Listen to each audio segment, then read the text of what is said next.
Readjusting into the civilian life is the most difficult thing for a veteran to do. I like to think of it as a bunch of water behind a dam. Being in combat, you build that dam so strong and so thick that no water can get through. No emotions can come through that wall unless you lift the lever, you know?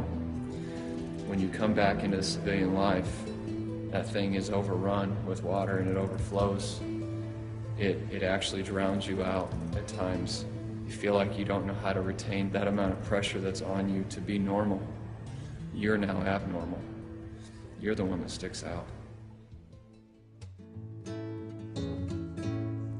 I just watched the world go by.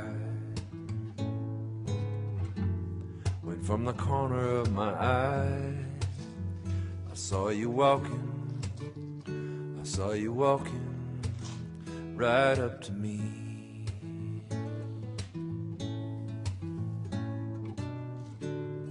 I found what I've been missing. Someone who will listen. Someone who will listen to my soul.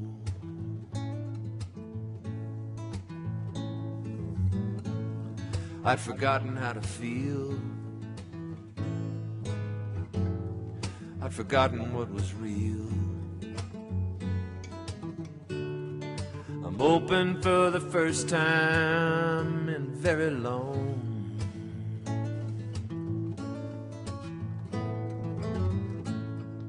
And now I've let you in. I'm ready to begin. Find the man in me I thought was gone.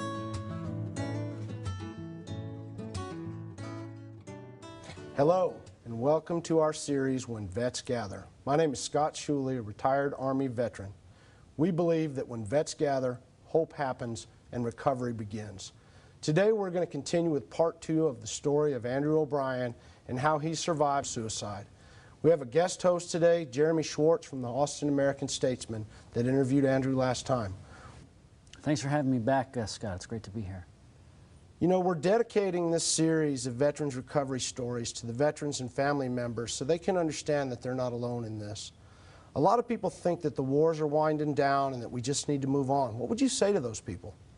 Yeah, well, I think that's kind of a common perception now, that the official ends of these wars have been called, and people feel that they don't need to pay attention anymore to what our troops and veterans are going through, which would be a grave mistake if history is any guide for us. These issues are things that we as a nation are going to have to be dealing with for years or even decades.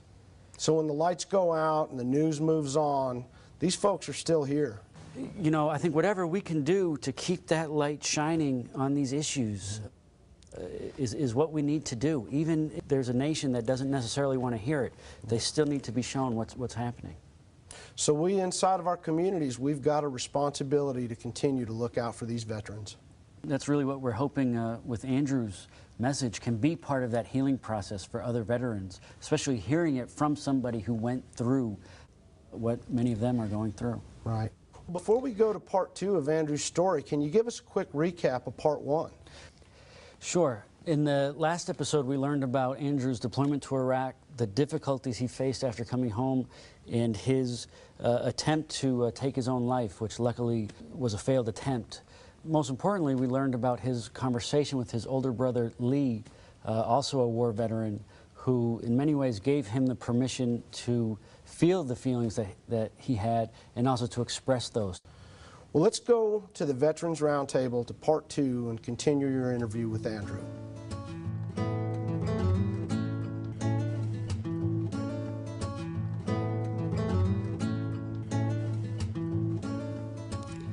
Thanks for joining us.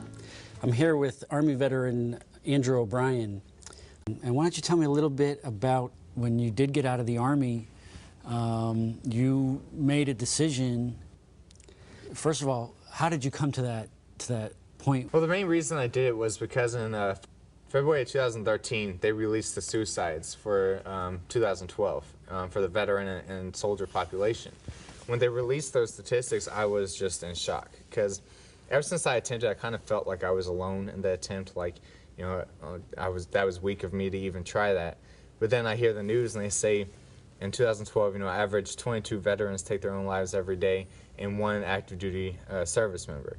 And in that moment, that's when I realized that, wow, I wasn't alone. You know, all these other men and women are feeling the exact same way I was, feeling it the exact same way I did. You know, I got lucky and lived, but these other guys, other men and women, are using things that don't give them second chances. And it's amazing because it makes you realize, I mean, those are the numbers for suicide, so imagine what the numbers for attempts are. I mean, the numbers for attempts have to be so much larger than that. And a lot of people are doing it, but everybody, like you said, it's something you want to do in silence. No one wants to know, no one wants to tell anyone about their attempt, or families are, you know, embarrassed to tell people how their family member died. You know, I don't know how much this has had to do with the kind of taboo around it that they may have felt, but it was a voice that was missing, and there was story after story about the statistics, like you're saying. You know, all the soldiers and veterans who had died during their suicide attempt, but we never got to hear their voice. We never got to hear their story. And I know, as a reporter writing about this, a lot of them didn't even have obituaries written after they passed away, and whether that's because the families, you know, were feeling shame in some way. But it was really incredible that these were guys basically killed by the war, who, you know, if they had died over in Iraq or Afghanistan, would have gotten a parade and press release, but the fact that they died at home the way they did after these struggles, they died in silence and in obscurity, and you know, and to this day we don't know half their names. So talk to me a little bit about what happened next. When I saw those numbers, like, I need to share my story, because if I share my story, other people will realize that they're not alone. You know, I need to get out there and show people that what you're feeling, you don't have to go through by yourself. And so I started speaking and just sharing my story to kind of open the door of vulnerability, so people can see, hey, this guy went through it. This guy just told me that he tried to kill himself. I can probably talk to him about anything without being judged. Yeah, and that was an incredibly brave thing to do, to kind of lay your soul bare like that in front of the world and open yourself up to what people think and say. And it was incredibly rare, too, because up to that point, there were few, if any, young vets who were talking publicly about this. I found what I've been missing, someone who will listen, someone who will listen to my soul. Telling your story to others and going on the road, and you ended up speaking with quite a few groups of soldiers and vets. What was that like? It was the most amazing thing I've ever done in my life. I mean, absolutely amazing. The moment that I started speaking, everything fell into my lap. Everything. I mean, everything just went perfectly. I got to drive around the country in a tour bus and see parts of the country I've never seen before. I traveled more as a civilian speaking than I did as a soldier, and it was just amazing. And what was more amazing than just the experience of seeing new places was what I'm getting back from everybody that saw me speak. I mean, the way they would respond to me was absolutely amazing. Every speech that I did, I would have at least one veteran or soldier or service member come up to me and tell me how they attempted suicide. We met last year, actually, for a story that I wrote about your experience, and you brought kind of a totally different kind of story to us and to our readers, and it really was a story of hope. Right. So I want to thank you for coming forward and telling your story, and I know that took a lot of courage. Because the article you wrote got into the Honolulu Advertiser, And so the base from Hawaii, Schofield Barracks, where I attempted, called me and said, hey, we'd like you to come speak to our soldiers. I went out there, and that was one of my biggest stepping stones. The first active duty base I went and spoke at was the base where I attempted to take my own life. And it was just amazing. And since that day, military bases have been using me all around the world. I've been to South Korea, I've been all over the country speaking to Marines, sailors, and Army. Were you nervous about the reception that you would get from soldiers and active duty service members? And then what has been the reception? I was extremely nervous, especially Hawaii. So Hawaii was my very first active duty base, and my first speech there was a crowd of 500 uniformed soldiers in a big theater.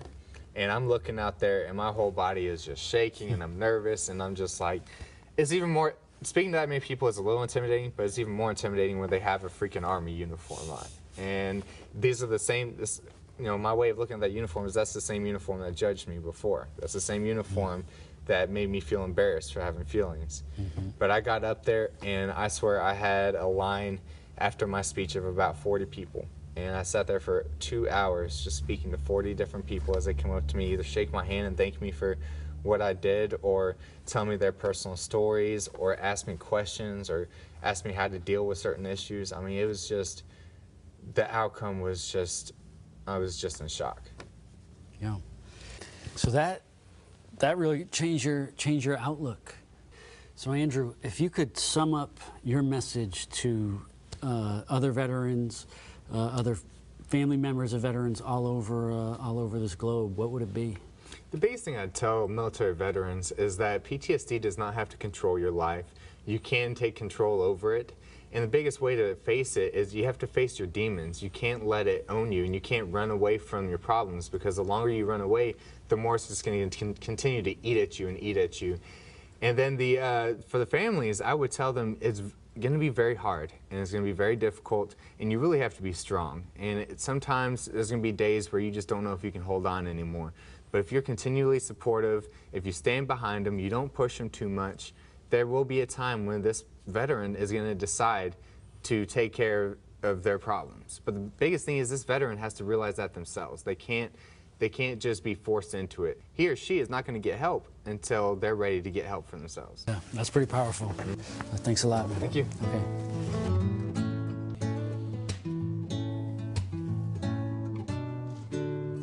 I found what I've been missing.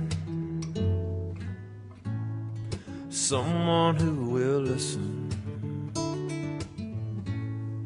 Someone who will listen to my soul. That's an incredible story. Thank you again for taking the time to help Andrew put that story out.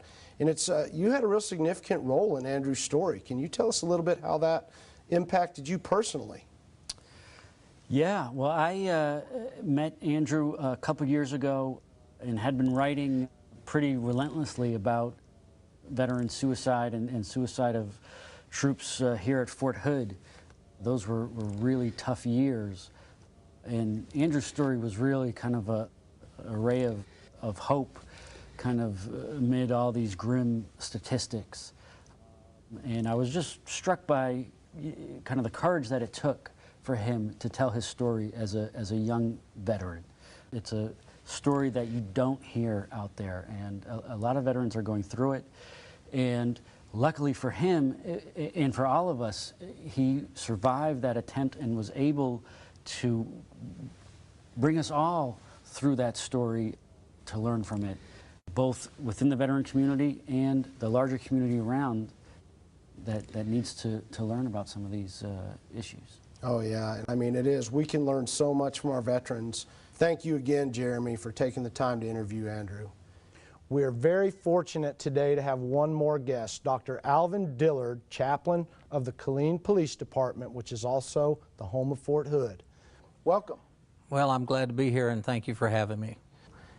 Things that you're doing, education and awareness and interacting, is giving us a great opportunity to understand and be better prepared in this. And maybe we can get that 22 veterans a day to go down, and it's going to take a response from us that are in this industry, for our peers. One of the things the VA has done is it provided a small acronym that it helps to go through a systematic way of working through these particular issues. The signs, so you want to look for the signs. Another one would be to ask that most important question. The V is to validate the veteran's experience, and then the last one is to encourage appropriate help and expedite that assistance. Well, if we're on the S and we're seeing signs and we think that there's something we should be concerned about, could you give us some kind of normal signs and then maybe some a little bit more inflammatory signs that we may feel like we have to take action sooner rather than later? Some of those signs would be high-risk behavior. As an example, there may be excessive drinking, excessive gambling, things that they were outside of their norm that they had before they went into combat, or what they may be doing today. Absenteeism, isolation, loneliness, things that place them at risk. At times, an attitude that they're not concerned with the consequences for what they're doing. Sure. It's kind of a reckless behavior, and we could probably maybe be able to narrow it down to this. Just something just doesn't seem right and it doesn't make sense. And looking at those signs, especially, I'm sure there's a lot of literature where you can know and understand if you should do something. Well, once you've evaluated and you begin to look at those signs and you see them, one of the things that you want to do is that you want to prepare yourself if you're with that individual. One, if they do show signs of suicidal ideations, you want to stay with them. You don't want to leave them alone. Well, I know a lot of folks, myself included, I've experienced suicide in peers and friends in the military. And there's always some signs that you can, in reverse, go back and look, and you're like, we should have seen it. So then we go on to the A, you know, and asking somebody, hey, are you going to kill yourself? You know, do you just come right out and ask? Do you probe around, or is it better to be direct, or is there some specific strategy that you should use? Well, one of the things I've found is that it's very difficult for people to ask the question. And so in my classes, I will usually ask the students, everyone say after me, have you considered killing yourself, or have you thought about dying? Have you thought about suicide? And the point is that once they say it the first time, it's a little easier to say it after that. But that's the question you need to ask. One of the fallacies, I suppose you would say, is that if you say anything about suicide, that it may cause a person to want to commit suicide. And that's not true. And what we want to do is get to the truth of what it does. It opens up a gateway to speak and communicate. It gives the individual an opportunity to get off their chest something they've been ruminating over in their mind, and now they're able to bring it out because it's now exposed. You don't want to do it in a way to where it's abrasive or accusatory, but you want to do it in a way to where they feel the openness to do it. So really it's an opportunity is the word you use, and it's kind of an offering where you lower the pressure a little bit for them to actually talk about it, and maybe they're talking about it before they even realize they are. So after A we have V, and validating. That's validating their experience. What have been some of the things they've gone through. Having them have the opportunity to be able to talk about some of those incidents that have laid heavy upon them. We find that most of these experiences that they've gone through for them have taken on a bigger portion of their priorities. Sometimes the things that they hold dear to them, their families and children and so forth, have become secondary to the emotional issues that they're suffering. In most cases, suicide is not something that people intend to do. As a matter of fact, it's a small portion that really intend to die. Most of them just simply want to get past the pain that they're suffering because of the incidences that they have suffered. Okay, well, and so in validating, are we trying to be emphatic and allow them to talk and get this out and share with you what their feelings might be? It's not only having that opportunity for them to do that, but doing so with open-ended questions, not being so closed off with yes and no answers. Once you begin the dialogue, then you are in a place where you're going to start getting them into, if you will, a little bit more like self-help, because now they're able to talk about the things that they have up to this point hidden within themselves. Sure. And one thing you don't want to do is negotiate with them. Ideally, when you begin to communicate with someone who is going through some of those issues, is to get them into a safe place. Sure. So, and then we get to E, and we're at encouragement. It's to encourage them to seek the appropriate help, to expedite that help as well, because without the encouraging of them to get the appropriate help, then they stay where they're at. And what we want to do is to be able to help them to move into the right places, to have the right professional help if need be, so that they can start to address the issues in a more appropriate manner. Well, so not only encouraging them with words, but maybe with your actions, maybe offering to go with them to an agency or accompany them or be there for them. You want to encourage them to go to an appropriate place, but you will always make yourself available to help them. You never want to keep a secret. You never want to promise them that you're not going to tell anyone. On the other hand, even though they may disagree with you and may not want to do something, if you sense that there's something that's possible that might happen, then the best thing to do is pick up the phone, call 911, and ask for the agencies to intervene. And having people that can think clearly and have pre-positioned strategies can definitely help.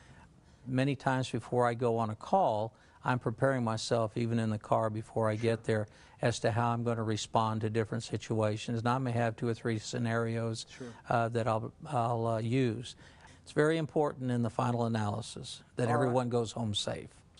And for folks like you to help create strategies and actively seek out folks prior to the things happening and help arm them with the strategies that they need to be successful. I mean, I thank you for doing that for all human beings.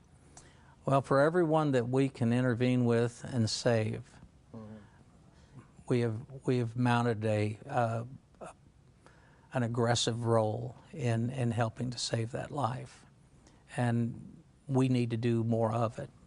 We all may not be able to do everything, but all of us could do something. And if we just save one, it's worth every bit of our time. It is. And if you ever get involved with one that's having those kind of feelings and they're seeing them, and you do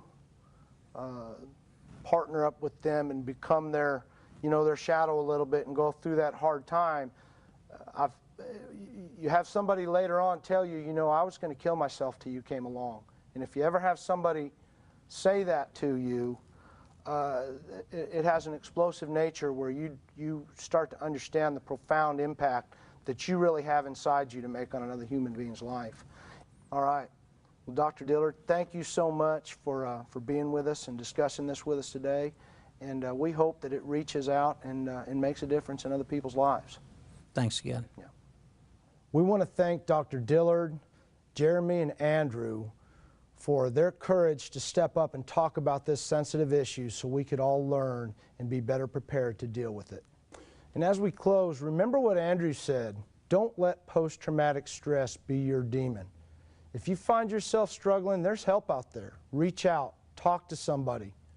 Talk to whoever it is that you feel the most comfortable with. Thank you to our viewers, especially our service members, our veterans, and our family members, as well as the community around them. And remember, our wish for you is hope. And now I've let you in. I'm ready to begin. Find the man in me I thought was gone. You're around other brothers and sisters who served in the military that want to come together, at least try, and speak about their experiences to one another because they don't trust anybody else. They can't. It's too personal. They've got to have an outlet. You will never get better until you decide to face your demon. It will continue to haunt you for the rest of your life. You can't do it all at once, and you can't not do it. You have to do it a little bit at a time.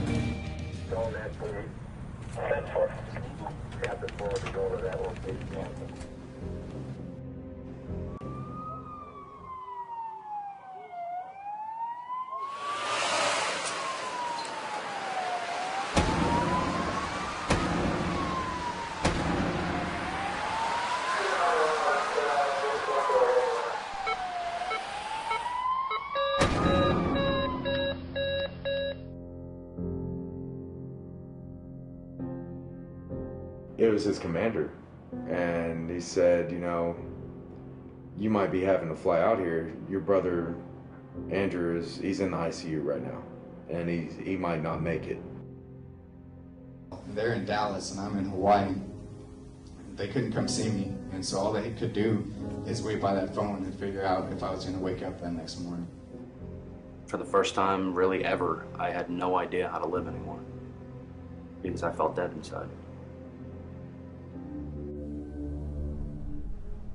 Whether you suffer from PTSD or not, you know, once you've been in a combat theater, you know, once you've been there and you've experienced it and everything, you don't ever come home. It doesn't matter if it's the family you grew up with since you were a kid. You'll never trust them the way you trust the guys that were at war with you. But the funny thing is, we come back from war with these same guys, but you still don't talk to each other about it. I see guys still wanting to hold on to it and not talk about it. It's something that needs to be dealt with before it gets to that moment. The true prevent mode is to build resiliency. Just waiting for someone to become suicidal is a goal line defense. That is bound to fail. You know, there does come a time where the darkness subsides, and you don't need to be like me and nearly bring yourself to the end to realize that. No one has to die by suicide. Acknowledging it as it comes up is the way to prevent it. Start talking about it.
Found what I've been missing. It was someone who would listen. Someone who would listen to my soul.